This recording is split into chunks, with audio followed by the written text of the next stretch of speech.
Guys இந்த வீடியோவில் நம்ம ஜிடியோட pre auction analysis and squad review தான் பார்க்க போகிறோம். ஸோ இவங்களோட பிளேயிங் டூல் ஆல்ரெடி சார்ட்டடாக இருக்குது கைஸ். சாய் வந்து ஓப்பன் பண்ணுவார் வித் சுப்மன் கில், அதுக்கப்புறம் number 3 Buttler, 4 Sundar, 5 Phillips, 6 Shahrukh Khan, 7 Tewatia, 8 Rashid Khan, 9 Sai Kishore, 10 Rabada, 11 Siraj, 12 Prasidh Krishna. இதுக்கான பேக்கப்ஸும் ஓரளவுக்கு ஆல்ரெடி செட் பண்ணியிருக்காங்க. Top order backup Anuj Rawat இருக்காரு. சுந்தர் நம்பர் 4ல இறங்க போறாரு அண்ட் ஃபிலிப்ஸ் நம்பர் 5. ஃபிலிப்ஸ் இருக்கிறனால ரதர்ஃபோர்டு வெளியே தள்ளியிருக்காங்க. பிளஸ் சுந்தர் தான் நம்பர் 4 ஆட போறான்றது இப்போ கிளியர் ஆகியிருக்கு. அகைன் ஷெர்ஃபேன் ரதர்ஃபோர்டு வெளியே போனதுனால 6 and 7ம் 4 and 5ம் like still unproven guys. But சமூக ஜிடிக்கு ஒர்க் அவுட் ஆகியிருக்கு. நம்மளும் ஃபெயில் ஆகும் நினச்சிட்டு இருந்திருக்கோம். பட் டாப் ஆர்டரே அவங்கள காப்பாற்றிடுறாங்க. பட் இந்த டைம் மேபி ஆக நிறைய வாய்ப்புகள் இருக்கு. பட் எஸ் அதையும் நம்ம டிஸ்கஸ் பண்ணலாம். பவுலிங்க்கு ஆல்ரெடி அர்ஷத் கான் இருக்காரு, குர்னூர் பிரதர் இருக்காரு, மானவ் சுத்தர், நிஷாந்த் சிந்து, அர்ஷத் கான். ஸோ இந்த மாதிரி எல்லாத்துக்குமே பேக்கப்ஸ் வச்சிருக்காங்க. பொட்டன்ஷியலி நல்ல இந்தியன் பிளேயர்ஸ் தான் பேக்கப்பாக எடுத்திருக்காங்க. மற்ற இவங்க கொடுக்கக்கூடாதுன்னு எல்லா பேக்கப்ஸும் இவங்களே எடுத்து வச்சிருக்காங்க கைஸ். ஸோ இவங்களுக்கு பர்ஸ் பார்த்தீங்கன்னா அரௌண்ட் 13 கோடி இருக்க போது 5 ஸ்லாட் ஃபுல் பண்ணணும், ஒரு இந்தியன் 4 ஓவர்சீஸ். ஸோ ஆக்ஷனில் ஃபுல்லாக ஓவர்சீஸ் பேக்கப்ஸ் மாதிரியான ஆங்கிளில் தான் எடுக்க ட்ரை பண்ணுவாங்க. ரைட், இப்போ அவங்களோட overall pace and batting ability பார்க்கலாம். பவர் பிளேல இருக்கிற 5 பவுலருமே போடுவாங்க. ஸோ செம ஸ்ட்ராங்காக இருக்கு. மிடில் ஓவர்ஸில் ரபாடா, பிரசித், சாய் கிஷோர், ரஷீது, சுந்தர். ஸோ இது ஓரளவுக்கு ரவுண்டடாகவே இருக்கு. அது போக டெத் ஓவர்ஸில் ரபாடா, சிராஜ், பிரசித், சாய் கிஷோர், ரஷீத் கான். ஸோ ஓரளவுக்கு காம்பினேஷன் அண்ட் பவுலிங் அட்டாக் செம ஸ்ட்ராங்காக தாங்க இருக்கு. ஆல்ரெடி எப்படி எடுத்துருக்காங்களோ அதை அப்படியே ரீட்டைன் பண்ணியிருக்காங்க. ப்ராப்ளம் நானாக இருந்தேன்னா அவங்க டீமில் இருந்தால் தெவாட்டியா ஸ்லாட்ல ஏதோ ஒரு அப்கிரேட் பார்ப்பேன். பட் அவங்க பார்க்குற மாதிரி தெரியல, தெவாட்டியை வச்சு ஓட்டிடலான்னு இருக்காங்க. பட் அகைன் தெவாட்டியும் நல்லா பெர்ஃபார்ம் பண்ணியிருக்காரு சர்ப்ரைசிங்லி என்னை பொறுத்தவரை. நெக்ஸ்ட் பேட்டிங் அபிலிட்டி பார்த்தோன்னா அவங்களுக்கு 3 ஆங்கர் இருக்காங்க. இந்த 3 பேர் வச்சு தான் அவங்களோட ஓவரால் மேட்ச் டெம்ப்ளேட்டே இருந்திருக்கு. ஸோ அது சூப்பர் ஸ்ட்ராங்காக இருக்குது. தென் அது போக ஸ்பின் ஹிட்டர் பார்த்தீங்கன்னா அதே 3 பேர் தான். பெருசாக இந்த லைனப்பில் வேறு ஸ்பின் ஹிட்டர் இருக்கிற மாதிரி தெரியல. தெவாட்டியாவும் ஃபாஸ்ட்டாக ஆடுவார். ஷாருக் கான் ஓகே மேபி சொல்லலாம். ஃபிலிப்ஸும் மேபி அடிப்பார். பட் அந்த அளவுக்கு ப்ரூவ் கிடையாது. சுந்தரும் ஸ்பின்னுக்கு அகேன்ஸ்டாக அந்த அளவுக்கு பவர் ஐபிஎல்ல ஒயிட் பாலில் ப்ரூவ் பண்ணதில்லை. பட் பேஸ் நல்லா ஆடுவார். ப்ளஸ் டெஸ்ட் மேட்ச்சில் நல்லா ஆடி இருக்காரு. மேபி இந்த டைம் அவர் நம்மளை சர்ப்ரைஸ் பண்ணலாம். அது போக ஜங்க் பேஸ் ஹிட்டர் அது சூப்பர் ஸ்ட்ராங்காக வச்சிருக்காங்க. ஹை பேஸ் ஹிட்டர் வந்து again top 3 plus Sundar, Phillips add பண்ணியிருக்கேன். Slog over hitter Phillips, SRK, Tewatia, Rashid. இது கொஞ்சம் எனக்கு வீக்காக தான் தெரியுது.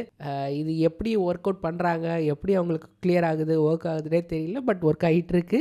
பட் ஸ்டில் ஆன் ஃபேவரில் பார்த்தீங்கன்னா இது கொஞ்சம் வீக்காக போகிறாதான் தெரியுது. நெக்ஸ்ட் டெப்த் சார்ட் பார்த்தீங்கன்னா positive top class bowling attack. இந்த பிளேஸ் எங்கே வேணாலும் எந்த ஃபேஸில் வேணாலும் பவுலிங் போடுவாங்க. அந்த அளவுக்கு குவாலிட்டி எடுத்து வச்சிருக்காங்க, which is any captain's dream. And அது போக world class top 3 Gill, Sai, பட்லரே மேட்சை முக்கால்வாசி முடிச்சு கொடுத்துருவாங்க. ஸோ அதனால அதுவும் ஒரு fantastic positive for GT.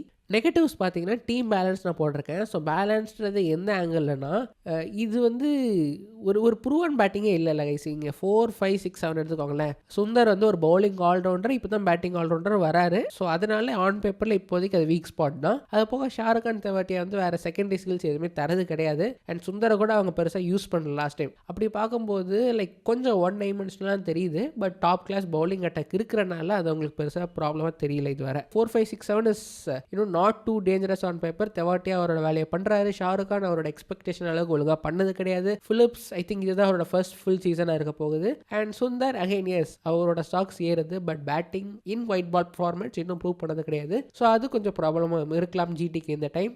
Immediate action targets பார்த்தீங்கன்னா பெருசாக வேலையே எதுவும் இல்லை. ஓவர்சீஸ் ஸ்டார்டர்ஸ்க்கு எல்லாருக்கும் ஒரு பேக்கப் எடுக்கணும். ஸோ அதுதான் அவங்களோட டார்கெட்டாக இருக்க போகுது. நெக்ஸ்ட்டாக ரேட்டிங் வைஸ் பார்த்தீங்கன்னா டாப் ஆர்டர் செம ஸ்ட்ராங், ஒரு ப்ராப்ளமும் கிடையாது. மிடில் ஆர்டரில் எஸ் எல்லாவோ கொடுத்துருக்கேன். பட் அவங்க பெருசாக எந்த சேஞ்சஸும் பண்ண மாட்டாங்க. But still it is a problem for GT. And finishers and lower middle ஆர்டரும் எல்லாமே ஸ்ட்ராங்காக தான் இருக்குது. Just looking at their performances. But again on பேப்பரில் இது கொஞ்சம் புவரான லைனப்பாக தான் இருக்குது. ஜஸ்ட் அதனால் ஹைலைட் பண்ணியிருக்கேன். பட் எனிவே ஜிடி அந்த ஸ்லாட் எதுவுமே சேஞ்ச் பண்ண மாட்டாங்க இந்த time. Next bowling phase wise rating பார்த்தீங்கன்னா பவர் பிளே செம்ம ஸ்ட்ராங் ஐஸ். எல்லாமே டாப் கிளாஸ். தேவைப்படும் போது ஒரு டாப் கிளாஸ் ஸ்பின்னரை கூப்பிட்டுக்கலாம். பிச்சில் டேர்ன் ஆகுது பவர் பிளே யூஸ் பண்ணணும்னா. அது போக 3 சூப்பர் நியூ பால் பவுலர்ஸ் இருக்காங்க. ஸோ எல்லாமே 5-5-5. மிடில் ஓவர்ஸில் again fantastic middle over wicket taking ability இருக்குது. டிஃபென்சிவ் பவுலிங் இருக்குது. என்ஃபோர்ஸர் ரோலுக்கு பிரசித் கிருஷ்ணாவும் இருக்காரு. ரபாடா தேவைப்பட்டுச்சுன்னா விக்கெட் டேக்கராக யூஸ் பண்ணிக்கலாம். ஸோ அதுவும் சூப்பர் ஸ்ட்ராங்காக வச்சிருக்காங்க. And finally death bowling Rabada, Prasidh, Siraj. Okay இது சம்டைம்ஸ் ஒரு ஆப் அடிக்கிற பவுலிங் அட்டாக் தான். பட் ஆன் பேப்பரில் ஸ்ட்ராங்காக இருக்குது. ரபாடா வந்து மேபி சில டைம் நம்ப முடியாத மாதிரி இருக்கலாம். அவரோட பேஸ் ட்ராப் ஆச்சுன்னா ஈஸியாக அடிச்சிடலாம் ரபாடாவை. பிரசித் கிருஷ்ணா லைன்ஸ் ஒழுங்காக வரலன்னா அவரையும் அடிச்சிடலாம். சிராஜ் கொஞ்சம் நல்லா ப்ரூவ் பண்ணியிருக்காரு ரீசெண்ட் இயர்ஸில் வித் டிஃபென்சிவ் பவுலிங். ஸோ அது ஓரளவுக்கு நல்லாவே இருக்குது கைஸ். இதுதான் ஜிடியோட ஓவரால் ரேட்டிங். என்ன பொறுத்தவரை உங்களை பொறுத்தவரை ஜிடியோட லைனப் எப்படி இருக்குது, இதில் ஏதாச்சும் சேஞ்சஸ் பண்ணுவீங்களா? உங்களுக்கு இந்த லைனப் வந்து ஸ்ட்ராங்காக தெரியுதா, இல்லை ஜிடி கண்டிப்பாக ஒரு தெவாட்டியா ஸ்பாட்டுக்கோ ஒரு ஷாருக் கான் ஸ்பாட்டுக்கோ அப்கிரேட் பண்ணி ஆகணும்னு நினைக்கிறீங்களான்றதை கீழே மென்ஷன் பண்ணுங்க guys. Thank you so much for வாட்சிங் வீடியோ பிடிச்சா மறக்காம லைக் பண்ணுங்க, சேனலுக்கு சப்ஸ்கிரைப் பண்ணுங்க, உங்களோட ஃப்ரெண்ட்ஸ்க்கு ஷேர் பண்ணி விட்டுருங்க. அடுத்த வீடியோவில் பார்ப்போம். தேங்க்ஸ் அகைன் ஃபார் வாட்சிங். Take care. பை.